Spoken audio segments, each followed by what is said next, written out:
우리는 지난 3시간에 걸쳐서 복음에서 삼형자로 연결고리 역할을 하는 삶의 현장에서 우리가 이루어야 할 신앙의 강론이 무엇인지 요한복음 21장을 토대로 생각을 해보았습니다. 그 연장선상에서 이 땅에서 삼형자의 삶을 살았던 세 사람의 삶을 우리가 앞으로 오늘부터 포함해서 3시간 동안 함께 조명을 해보도록 하겠습니다. 오늘은 그 첫 번째 시간으로 노아입니다.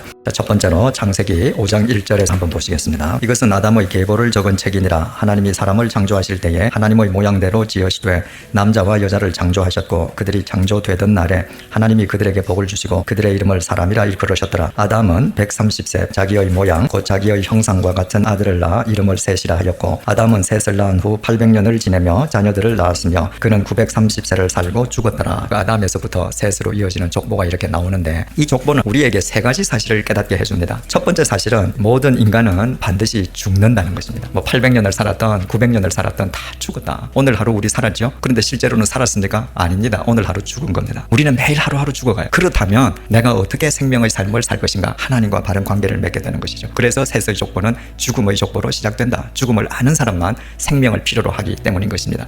이 족보가 주는 두 번째 깨달음은 하나님께서는 자신의 자녀를 믿음으로 세우는 자를 기뻐하신다는 것입니다. 여러분, 모든 인간이 다 죽게 되었잖아요. 그런데 죽음을 보지 않고 최초로 하나님 나라로 부르심을 받은 사람이 누굽니까? 이 죽음의 족보에 그 에녹만 안 죽고 올라갔습니다. 이 죽음의 족보에서 에녹이 도대체 뭘 잘했길래 에녹 혼자 안 죽고 산채로 하나님의 나라에 입성할 수 있었는가? 잘한 거는 딱 한 줄밖에 없습니다. 22절 무두셀라를 낳은 후 300년을 하나님과 동행하며 자녀들을 낳았으며 자식을 낳은 뒤에 하나님과 동행하면서 자식을 키웠다는 말이에요. 하나님의 뜻 가운데에서 자식을 바로 세웠다는 것이에요. 이 국가 사회의 기본 단위가 가정이란 말입니다. 그러니까 가정이 얼마나 건강한가, 가정이 얼마나 바르게 세워지는가가 이 사회가 얼마나 건강하게 세워지는가의 출발점 아니겠습니까? 그래서 이 창세기 초이부에 하나님과 동행하면서 자식을 바로 세운 에녹을 하나님께서 기뻐하시고 데리고 가셨다. 그래서 자식을 바로 세우는 것보다 하나님 앞에서 더 귀한 삼형자의 삶이 없다 하는 것을 깨닫게 해줍니다. 세 번째, 이 족보가 우리에게 얘기해 주는 게 무엇인가? 노아는 실패자였다는 것입니다. 32절 노아는 500세가 넘어서 자식을 낳았다는 것입니다. 거의 대부분은 100세 전에 다 자식을 낳고 늦어도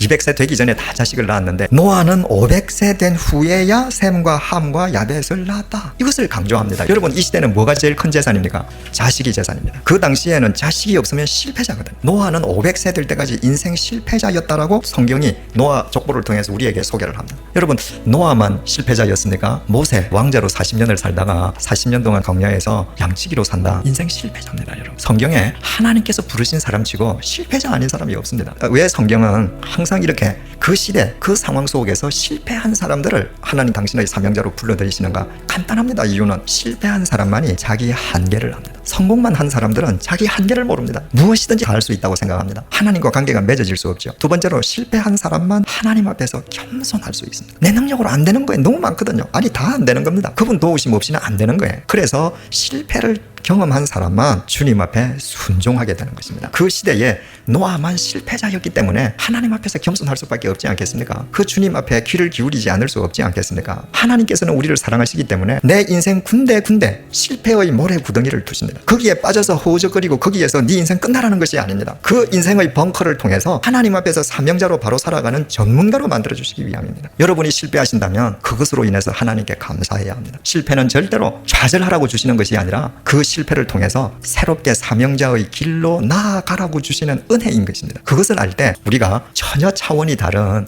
사명자의 삶을 시작할 수 있게 되는 것입니다. 두 번째로 창세기 6장 1절을 보시겠습니다. 사람이 땅 위에 번성하기 시작할 때에 그들에게서 딸들이 나니 하나님의 아들들이 사람의 딸들의 아름다움을 보고 자기들이 좋아하는 모든 여자를 아내로 삼는지라. 무엇을 의미합니까? 결혼이 정욕의 도구가 되고 결혼이 욕망의 도구로 전락해버린 것입니다. 하나님께서는 자녀들을 바로 세우고 가정을 바로 세우는 것을 가장 중요하게 여기시는데 그 앞에서 인간들은 욕정에 따라서 욕망에 따라서 결혼을 더럽혔습니다. 3절 말씀 보니까 여호와께서 이르시되 나의 영이 영원히 사람과 함께 하지 아니하리니 이는 그들이 육신이 됨이라. 그런 인간들을 보고 하나님께서 나의 영, 성령이 저들과 함께 하게 할 수 없다. 인간이 절제할 줄 아는 것, 구별할 줄 아는 것, 인간이 거룩을 추구할 줄 아는 것, 인간이 영적인 것을 쫓는 것, 이것이 인간다움인데 그 부분이 없다면 이거 아무리 좋은 크림 발라야 고기 덩어리밖에 더 되겠습니까? 성령은 그런 고기 덩어리하고는 같이 안 하신다는 거예요. 그 세상 속에서 그렇지 않은 사람이 있었습니다. 9절 이것이 노아의 족본이라 노아는 의인이요 당대의 완전한 자라. 그 패역한 세상 속에서 노아는 의인이고 완전한 자라는 것입니다. 그래서 노아는 의인이고 흠이 없는 자였기에 하나님과 동행하는 삶을 산 것처럼 보입니다. 근데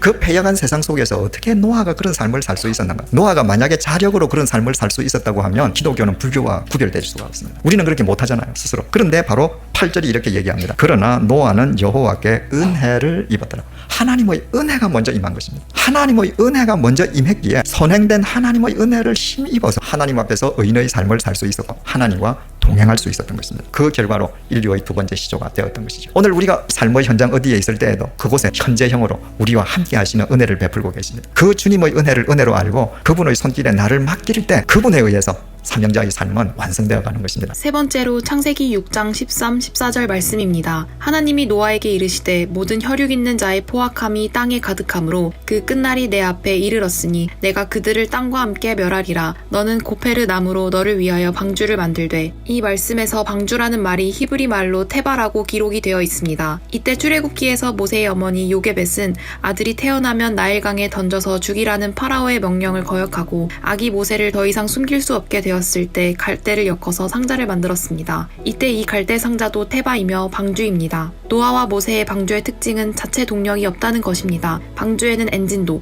돛도, 닷도 없습니다. 방주의 방향과 속도는 전부 하나님이 결정하시는 것입니다. 비가 와서 온 세상이 물이었기 때문에 어디로 갈지 결정할 수 없었습니다. 노아는 그저 하나님께 맡겼습니다. 우리의 가정이, 일터가, 섬기는 교회가 방주가 되기 원한다면 방법은 하나입니다. 나라는 동력을 빼는 것입니다. 내 동력으로 내가 끌고 가고자 하는 한 그것은 나의 집, 나의 일터이지 하나님의 방주일 수 없습니다. 하나님을 동력으로 삼고 하나님께 자신을 다 맡긴다는 것은 아무것도 하지 않는다는 것을 의미하는 것이 아닙니다. 내 삶 속에서 내가 오늘 해야 될 일은 누구보다도 열심히 하고 그 결과를 하나님께 맡기는 것입니다. 그래서 노아는 그 하나님의 명령에 따라서 그 방주를 다 짓고 그 방주가 어디로 가는지 어디에 머물 건지 그건 전적으로 하나님께 맡겼습니다. 15절 내가 만들 방주는 이러하니 그 길이는 300규빗, 너비는 50규빗, 높이는 30규빗이라. 16절 거기에 창을 내되 위에서부터 한 규빗에 내고 그 문은 옆으로 내고 상, 중, 하 3층으로 할지니라. 말씀에 나오는 규빗을 미터로 환산하면 방주는 길이 136.8m, 넓이는 22.8m, 높이는 13.6m인 3층 구조입니다. 그리고 16절을 보면 창을 천장에 내라고 되어 있습니다. 노아 방주의 특징은 바깥을 내다볼 수 있는 창문이 옆에 없고 하늘에만 창문이 하나 있다는 것입니다. 창세기 말씀을 보면 노아가 방주에 들어간 건 600년 2월 10일, 나온 날은 601년 2월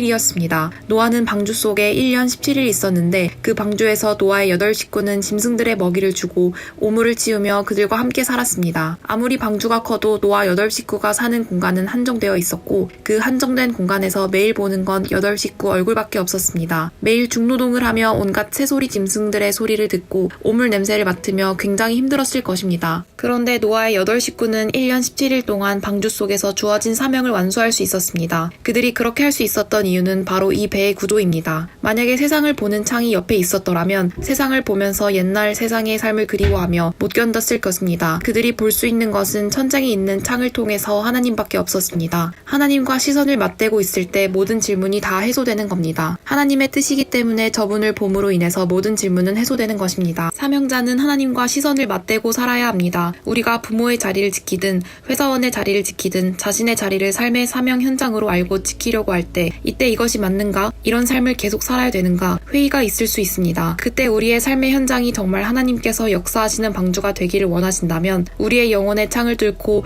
그분과 눈을 마주치고 살아야 합니다. 그분과 시선이 맞대어 있는 한 어떤 고비도 넘을 수 있습니다. 왜냐하면 지금 두 발 딛고 서 있는 그곳에 하나님께서 함께 하시고 우리의 이 부족함을 통해서도 당신의 뜻을 현재형으로 이루어가고 계시기 때문입니다. 네 번째로 노아가 하나님께서 명령하신 대로 다 준행했다는 것입니다. 노아가 사명을 다 준행하는데 아마 수십 년이 필요했을 것입니다. 뿐만 아니라 노아가 얼마나 많은 사람을 동원했겠습니까? 노아는 방주 건조 기술자가 아니었습니다. 그래서 노아는 방주를 짓기 위해 많은 사람들을 동원했을 것입니다. 그러면 얼마나 많은 돈이 들었겠습니까? 노아는 자기 재산 털어서 방주를 지었을 것입니다. 그런데 그 사람들은 노아에게 돈은 받지만 노아가 방주를 짓는 것에 대해 비웃는 사람들이었습니다. 자기를 비웃는 사람들에게 돈을 주면서 함께 일하는 것은 정말 고통이었을 것입니다. 그런데도 노아는 그 일을 다 했습니다. 우리가 하나님을 믿고 하나님의 말씀을 쫓는 것은 하나님을 위함이 아닙니다. 하나님께서 당신을 믿으라고 명령하시는 것은 하나님을 위함이 아니라 우리를 위함입니다. 그런데 우리는 자신이 편하고자 하나님 말씀대로 살지 않습니다. 그런데 그것이 결국은 자신을 망치는 길입니다. 그 사실을 알면 나를 위해서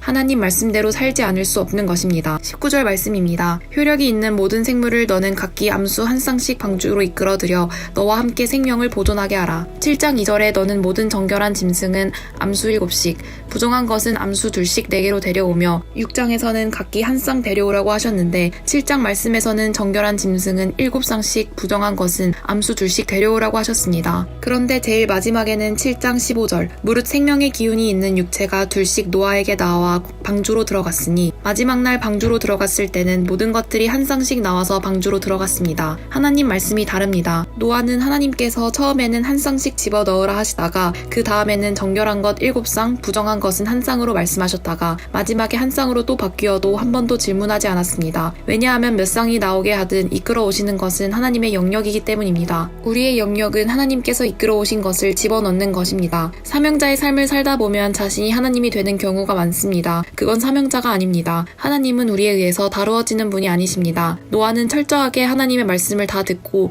자신이 해야 될 부분과 하나님의 영역을 구분할 줄 아는 사람이었습니다. 그래서 방주 짓는데 실패하지도 않았고 하나님께서 이끌어 오시는 짐승을 바르게 집어넣을 수 있었고 주신 모든 사명을 완수할 수 있었던 것입니다. 이처럼 사명자는 하나님의 영역을 존중하는 사람입니다. 다섯 번째로 노아가 그렇게 심혈을 기울여서 방주를 다 만들고 하나님께서 명령하셔서 방주로 들어갔고 또 하나님께서 말씀하신 대로 모든 생물들이 다 한 쌍씩 앞으로 나와서 노아가 다 방주 안으로 인도해 드렸습니다. 그리고 이제 방주 속으로 들어갔습니다. 그러면 우리 상식으로는 어떻게 돼야 됩니까? 방주 안에 딱 들어가는 순간부터 하늘이 꽈당꽈당 번개가 치고 먹구름이 끼고 비가 쏟아져야 되지 않습니까? 비가 안 오는 겁니다. 10절 7일 후에 땅에 홍수가 덮이니 12절 주야를 비가 땅에 쏟아졌더라. 7일 후에야 비가 왔습니다. 4절 보면 지금부터 7일이면 내가 40주야를 땅에 비를 내려 내가 지은 모든 생물을 지면에서 쓸어버리리라. 하나님께서 7일 후에 비가 온다고 예고는 하셨습니다. 그런데 이때 노아의 심정을 한번 여러분들 연상해 보십시오. 내 전 재산 팔고 내 전 생애를 다 쏟아부어서 방주를 만들고 지금 들어갔는데 7일 동안 비가 안 올 때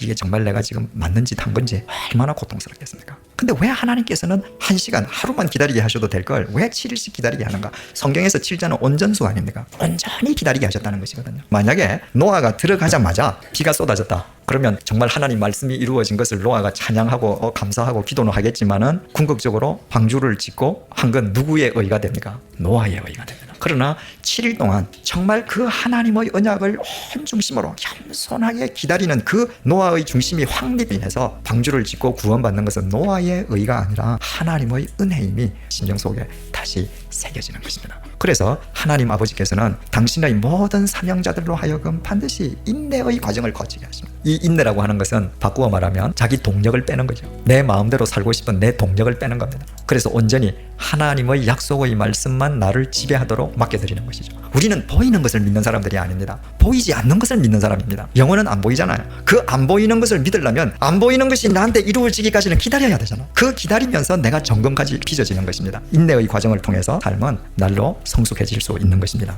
여섯 번째로 창세기 7장 17절 홍수가 땅에 40일 동안 계속된지라. 지금 비가 오기 시작하는데 세상 사람들은 지금 전부 다 물에 휩쓸려고 하고 아수라장이 되었는데 그 순간에 방주가 떠올랐다. 18절 물이 더 많아져 땅에 넘침에 방주가 물 위에 떠다녔다. 모든 사람들은 물에 다 휩쓸려가는데 그때 방주는 떠다닙니다. 노아 세상이 됐습니다. 여러분, 우리는 오늘 이 순간을 위해서 살지 않습니다. 주님 앞에 서는 그날을 위해서 삽니다. 그날은 우리 세상인 것입니다. 하나님 나라에서는 우리 세상인 것입니다. 노아가 방주를 지을 때 그 괴로움, 개통, 고통, 아픔, 수많은 어려움이 있었지만 하나님의 때가 되었을 때 그 모든 고통은 사라지고 모든 사람들은 그 물속에서 사라지는데 노아는 점점 높아집니다. 비가 올수록 높아집니다. 19절 물이 땅에 더욱 넘침에 천하의 높은 산이 다 잠겼습니다. 물이 불어서 15규빗이나 오르니 산들이 잠긴지라. 6.83m. 그런데 방주는 제일 높은 산보다도 6.83m 더 위에 있다. 제일 높은 산이 뭡니까? 세상에서 제일 큰 기업, 세상에서 제일 큰 정치가, 세상에서 제일 유명한 연예인, 하나님을 알지 못하고 세상의 정상에 있던 사람들, 그 네피림들에 비하면 노아는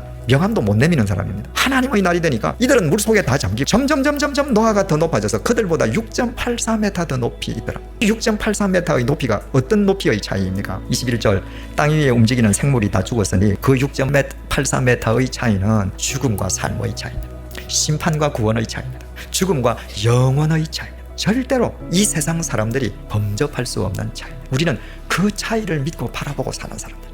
일곱 번째로 창세기 8장입니다. 13절 첫째 곧 그달 초하룻날에 땅 위에서 물이 거친지라 둘째 달 21의 날에 땅이 말랐더라. 8장 1절 보십시다. 하나님이 노아와 그와 함께 방주에 있는 모든 짐승과 가축을 기억하사 하나님이 바람을 땅 위에 불게 하심에 물이 줄어들었다. 3절 물이 땅에서 물러갔다. 점점 물러가서 150일 후에 또 줄어들었다. 동사들만 한번 읽어보십시다. 줄어들었고 물러가고 줄어들고 그 다음에 거치고 말랐다. 지금 여러분 노아 식구는 뭐 하고 있습니까? 방주 안에서 일상사를 계속하고 있습니다. 방주 안에서 짐승들 먹이 주고 오물 지우고 할 일 합니다. 그런데 하나님께서는 뭐 하고 계십니까? 그 노아를 위해서 물을 바람을 불어서 줄어가게 하시고 거치게 하시고 말라가게 하시고 하나님께서는 끊임없이 역사하고 계십니다. 내가 오늘 내 사명의 현장에서 내게 주어진 일상사에 내가 충성을 다하고 살 때 내 눈에 안 보여도 하나님께서는 오늘 이 시간에도 나를 위해서 치밀하게 역사하고 계심을 믿을 수 있어요. 15절 하나님이 노아에게 말씀하여 이르시되 너는 네 아내와 네 아들들과 며느리들과 함께 방주에서 나오고 너와 함께한 모든 혈육 있는 생물 곧 새와 가축과 땅에 기는 모든 것들을 다 이끌어내라. 이것들이 땅에서 생육하고 땅에서 번성하리라 하시매 이 8사람이 이제 인간의